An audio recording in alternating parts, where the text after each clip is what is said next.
রাধে রাধে সবাইকে। দেখো বন্ধুরা, ভিডিওটা আগে দেখো, তারপরে বলছি।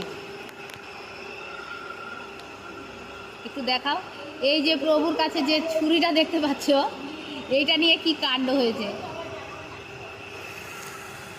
মায়াপুর গেছি, সেখানে উনি ফল নিয়েছেন ব্যাগে, তারপরে নিয়েছেন এরকম একটা চাকু।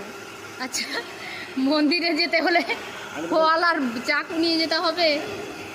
এবার হয়েছে কি, ব্যাগ যখন চেকিং করে তখন কিন্তু চাকু ধরা পড়ে না, ধরা পড়ে নি। আমি বলেছি প্রভুকে। আচ্ছা আচ্ছা, প্রভুকে বলেছে যে আমার কাছে চাকু আছে, ফল কাটার চাকু আছে। হ্যাঁ, ফল বললেন যে না, নিয়ে যাওয়া হবে না, কোথাও রেখে আসেন। ক্যামেরার দিকে তাকিয়ে কথা বলো, লজ্জা করে লাভ নাই, আমি তো পর্দা ফাঁস করে দিয়েছি। এইবার হয়েছে কি, মহিলাদের আলাদা গেট আর পুরুষদের জন্য আলাদা গেট। তো উনি ওই গেট দিয়ে যখন গেলেন, তখন হচ্ছে এই যে চাকুর ব্যাপারটা পর্দা ফাঁস হলো।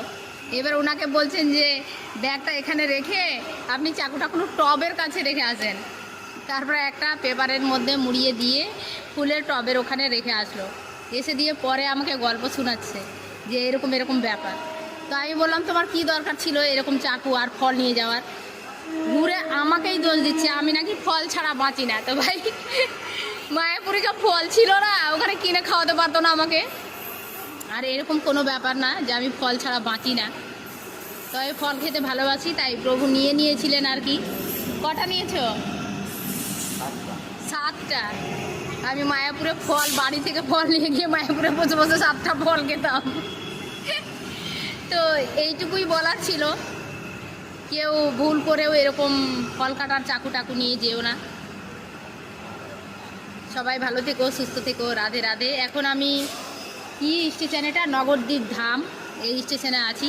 আর এই যে ফল কেটে কেটে দিচ্ছে, এইভাবে আমি খাচ্ছি। রাধে রাধে সবাইকে।